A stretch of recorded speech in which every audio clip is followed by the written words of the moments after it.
Welcome back to Gado Gado Channel bersama saya Fajar Hadi, dan pada kesempatan kali ini kita mau bahas satu sepatu dari Adidas juga yang saya waktu sempat janjiin ke teman-teman semua mau bahas. Jadi ini adalah deretan dari seri Boost Adidas yang lagi terkenal gitu juga, dan kita mau ngebahas kali ini khusus bukan Yeezy, bukan yang nanti, tapi adalah Pure Boost. Oke? Nah, kita bawa dulu barangnya ya. Oke, nah ini dia. Jadi kita kesampingkan dulu sepatunya ya. Kalau kita lihat dari boxnya, untuk Adidas Pure Boost ini, saya juga nggak tahu, tapi mungkin kalau box-box yang Boost gitu ya, itu harusnya sih menggunakan warnanya ini. Tapi beberapa nggak, kayak misalnya yang EQT yang Ultra Boost itu warnanya biasa sih. Tapi mayoritas most of all mungkin Boost itu warnanya kuning ya. Boxnya kayak begini. Nah, kalau kita lihat boxnya di sini, ada tulisannya Boost di sini. Bagusnya ini unik sih, warnanya kuning gitu terang. Nah, terus di bagian sisi kirinya itu ada ukurannya dan made in di mana. Oh ya, itu ada juga beberapa pertanyaan yang bertanya Adidas itu batasnya made in apa? Yang basically itu Adidas memang made in-nya macam-macam ya, ada dari Cina, India, Vietnam, Indonesia, Thailand mungkin gitu-gitu ya. Ada macam-macam sih. Tapi most of all itu semua adalah nggak masalah. Yang penting belinya di retail store. Ya sekarang untuk mengantisipasi fake dan sebagainya, memang bagusnya beli di retail store aja, di toko-toko yang ada di mall atau di sport station gitu-gitu, biar lebih terjamin gitu ya. Jadi selama masih belinya di tempat yang retail yang resmi sih, atau di online shop yang resmi, mestinya nggak masalah, meskipun ini beda-beda gitu ya. Di sininya kosong. Nah, di sininya ada tulisannya di sini, itu ada namanya, yaitu Pure Boost ZG Trainer. Oke? Dan ada ukuran di sini.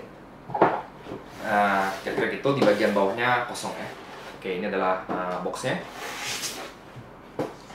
Nah, kalau kita lihat sepatunya, jadi ini adalah Adidas Pure Boost, jenis Pure Boost ZG Trainer. Sedikit kita bahas dari namanya. Pure Boost adalah karena dia menggunakan boost teknologi di sini, yang tipenya adalah Pure Boost. Jadi saya nggak ngerti apa yang terjadi sama Boost, tapi meskipun bentuknya mirip, tapi menurut pengalaman saya pakai Ultra Boost, Pure Boost, NMD atau Yeezy itu beda-beda rasanya. Mungkin meskipun dia bentuknya sama, tapi mungkin tingkat kerapatannya atau ketebalannya atau feel-nya dibedakan kali ya. Karena Pure Boost ini punya ciri khas yang berbeda daripada boost-boost yang lainnya, gitu ya. Nanti kita bahas lebih lanjut lagi. Nah, jadi tipe Pure Boost tadi, terus kemudian Trainer, ZG gitu ya. Kita bungkus di sini. Jadi kan di sini tulisannya Pure Boost, tadi adalah boost teknologinya. Terus ZG Trainer. Nah, ZG ini adalah brandingnya dari dia. ZG itu artinya adalah Zero Gravity. Jadi Zero Gravity itu kalau kita terjemahkan kira-kira ya sepatu ini ringan gitu ya.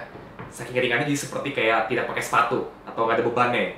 Karena ini memang tipikalnya untuk training, dan mungkin bisa untuk running juga sih, training sama running sih sepatu ini. Jadi makanya kenapa disebutnya Zero Gravity dan Trainer gitu ya. Oke, ini adalah warnanya yang black, tapi nggak full black colorway karena di bawahnya itu biru ya. Jadi mungkin ini bisa disebut black and blue colorway gitu ya. Nah, variasi warnanya macam-macam ya. Di sini ada yang full hitam, ada yang depan hitam belakangnya putih, ada yang biru semua, ada yang hijau, ada yang merah, ada yang putih, macam-macam banget. Ini variasi colornya banyak banget. Cuman kalau menurut saya sih daripada hitam semua itu kurang bagus ya. Jadi mendingan hitam atasnya tapi bawahnya dikasih biru. Jadi kalau lihat dari atas tuh kayak nyala gitu loh warnanya. Kita bermain gitu.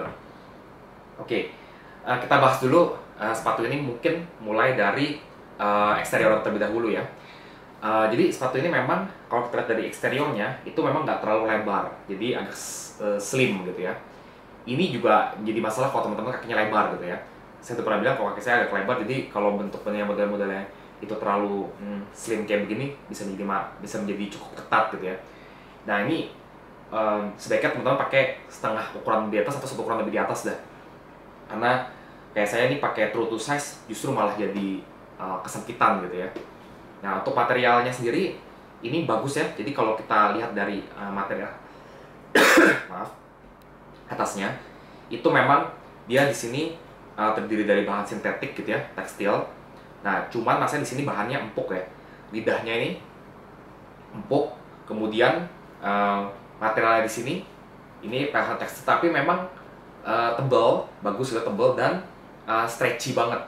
Jadi kaki teman-teman di sini meskipun nggak pakai kaos kaki juga bisa bergerak dengan enak dan breathable-nya juga bagus. Jadi di sini ada lubang-lubang, kalau teman perhatikan ini sebenarnya bisa masuk udara. Cuma masalahnya di sini air juga bisa masuk meskipun ya ini lubangnya kecil sekali sih. Tapi mungkin air kalau misalnya hujan deras bisa masuk di sini. Oke, teksturnya bagus. Kemudian di sini dia ada bermain juga dengan strap-strap seperti ini. Fungsinya adalah untuk mengencangkan sepatu ini. Jadi sepatu sekarang ini memang banyak kan yang pakai cage atau uncage gitu ya. Ini tipikal yang cage gitu ya, tapi cage-nya itu pakai strap-strap seperti ini gitu ya. Nah, logo Tri-Stripe-nya ada di mana? Ada di sini, di bagian strapnya. Nah, kemudian di bagian ke belakangnya di sini dia jadi keras ya. Di sini keras. Ini nggak tahu dilapisin bahan apa, yang pasti keras, terus ada logo Adidas di sini. Oke, untuk lidahnya sendiri ini bagus. Nah, terus talinya di sini memang berfungsi untuk mengencangkan. Tapi memang karena di sini saya pakai true to size dan memang sempit sekali, jadi otomatis ya udah dilepas gini talinya biar lebih longgar kesannya gitu ya. Nah, kemudian kalau kita perhatikan dari sisi tadi atasnya bagian ke midsole-nya, ini kembali lagi menggunakan boost teknologi. Jadi yang ini adalah boost teknologi tapi adalah kategori pure boost. Kenapa saya bilang gitu? Karena ya rasanya sih waktu pas pakai sepatu ini itu boostnya beda, nggak seperti boost-boost yang lain. Ini agak keras boostnya, bukannya keras banget tapi agak keras. Entah kenapa ini lebih stiff, mungkin fungsinya bisa dipakai untuk lari, lari lebih kencang mungkin maybe, karena ini agak keras gitu, mirip-mirip kayak apa ya, kayak Alpha Bounce gitu ini rasanya. Cuman Alpha Bounce mungkin lebih keras lagi daripada ini lebih empuk tapi hampir mirip sekelas Alpha Bounce Pure Boost-nya ini. Nah, oh ya, dan by the way ini adalah Pure Boost generasi ketiga ya, jadi ada generasi pertama, kedua yang rilis di tahun dari 2014 kalau nggak salah. Ini kan keluaran 2016, ini generasi ketiga. Yang baru-barunya adalah Pure Boost yang generasi keempat. Memang modelnya dari 1, 2, 3, 4 tuh beda-beda semua, nggak ada yang sama ya. Jadi kayak kita nggak ketahuan nih siluetnya Pure Boost gitu ya, tapi ya udahlah, memang mungkin mereka mau membedakan tuh. Kalau Pure Boost yang 4 tuh lebih mirip kayak Yeezy pattern-patternnya gitu. Kalau ini kan dia punya pattern yang otentik sendiri. Oh, ini Pure Boost yang bener-bener Pure Boost gitu kan. Nah, by the way generasi ketiga Pure Boost juga macam-macam. Nanti ada di video saya yang lain, ada Pure Boost generasi ketiga juga tapi yang bukan ZG Trainer tapi ZG yang lain gitu ya. Masih dalam kategori zero gravity juga. Nah, kemudian untuk bagian sole-nya di bagian bawahnya di sini. Nah, ini memang dia tadi Pure Boost tadi itu dilapisi oleh bahan karet. Ini nggak tahu bahan karetnya apa, kayaknya sih bukan Continental ya. Karena kalau yang Continental tuh Ultra Boost gitu ya. Tapi ini cukup enak, cukup empuk juga. Dan menurut saya karakteristik yang agak sedikit lebih kerasnya itu bukan dari karetnya tapi dari memang si Pure Boost itu sendiri gitu ya. Nah, kemudian kita mau bahas bagian dalamnya. Ini yang sedikit lebih penting. Kalau teman perhatikan di bagian dalam ini saya perlakuannya beda ya dari sepatu-sepatu yang lain. Pertama dikasih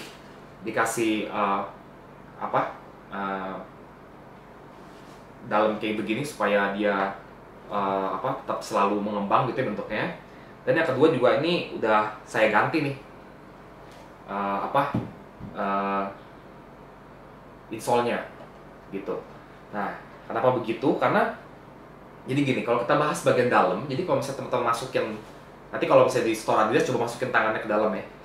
Nah, itu kalau kita raba di bagian sini gitu ya. Nah, sepatu ini tuh agak unik. Jadi biasanya sepatu-sepatu yang lain kalau teman perhatikan itu punya rangka, sepatu punya rangka kan. Ini rangka betul ya. Maaf. Nah, depan juga punya rangka. Nah, masalahnya adalah rangka yang depan tuh biasanya ditaruh di luar, ditempel di luar sepatu. Nah, itu menjadi memang ya pinter-pinter si desainer sepatu lah ya, biar bisa buat desain tetap bagus. Nah, ini dia mau bikin clear desainnya, di luar tuh nggak mau ada rangkanya. Jadi rangkanya masuk ke dalam. Nah, akibatnya begitu rangkanya masuk ke dalam, maka kaki kita akan langsung bertabrakan langsung dengan rangkanya. Memang nggak masalah sih, tapi di sini memang rangkanya itu terbuat dari bahan yang kayak rubber, yang agak stiff dan itu keras. Kalau kena kaki, terutama kaki kita bagian ujung itu kan agak lemah gitu ya, itu sakit. Maka karena itu saya masukin terus supaya dia tetap mengembang gitu ya, supaya dia selalu mengembang biar nggak terlalu makin stretch. Dan diganti insole-nya biar lebih empuk. Ini beningan. Insole yang dari sananya tuh bentuknya kayak begini biasa sih. Nah, kayak begini. Tuh. Nah, tulisannya Pure Boost di sini, ya kan? Endless Energy. Maaf. Kayak gitu. Nah, cuman ini memang kurang enak. Jadi saya ganti aja, beli sendiri supaya jadi lebih enak. Oke, demikian kalau kita bahas dia. Saya kira dari bedanya ada make in mananya ya, ukurannya seperti biasa. First of all, sepatu ini sih cukup enak dipakainya. Selain kendala tadi yang agak sakit di bagian rangka bagian dalamnya, makanya teman-teman lebih baik setengah ukuran atau satu ukuran lebih besar. Untuk dipakai lari sih saya nggak pernah mau pakai lari sepatu ini ya, karena bahaya ya. Ini kurang pas banget sih dengan kaki saya, ini makanya nggak berani pakai lari kencang. Tapi dipakai daily lumayan cukup enak, dan memang karakteristik daripada Boost-nya ini sendiri agak berbeda daripada Ultra Boost, NMD dan Yeezy, sehingga memang sedikit agak lebih keras. Tapi secara outlook dan sebagainya sebenarnya sepatu baju yang cukup bagus, bisa dipakai untuk kerja juga karena warna hitam gitu ya, dan cukup terang juga di bagian bawahnya karena warnanya biru. Saran saya sih jangan pakai yang satu warna lah, pakai yang dua warna aja lebih bagus untuk model-model kayak begini. Oke, nanti untuk review outfitnya di video yang berikutnya. Nanti review outfit langsung beberapa sepatu seperti video-video sebelumnya. Oke, demikian semoga berguna review Pure Boost kali ini. Semoga memberikan gambaran buat teman-teman seperti apa Pure Boost. Untuk harganya sendiri, Pure Boost ini memang range-nya di bawahnya dari Ultra Boost, di bawahnya juga dari NMD, dan di bawahnya dari Yeezy lah ya otomatis. Dia harganya tengah-tengah. Jadi harga retailnya di sekitar bervariasi nih. Ada yang 1,6, 1,7, 1,8, masuk ke 1,8, sampai ada beberapa yang 2 juta. Jadi pertama kali keluar tuh ini kalau nggak salah 2, sekian. Terus sekarang udah mulai diskon jadi 1,8an sekian. Beberapa juga ada diskonnya sampai 1,6. Harganya masih tengah-tengah lah di situ. Di atas juta tapi di bawah juta sekarang. Karena memang udah keluar Pure Boost yang generasi keempat. Pure Boost generasi keempat harganya memang di 2,3an. Kecuali limited 2,5. Oke. Bisa dipakai untuk hari-hari juga, dan yang mungkin dicoba dulu waktu pas di toko. Oke, demikian semoga video ini menginspirasi teman-teman. Terima kasih telah nonton, dan jangan lupa untuk like, comment, and subscribe. And as always, stay inspiring people. Terima kasih.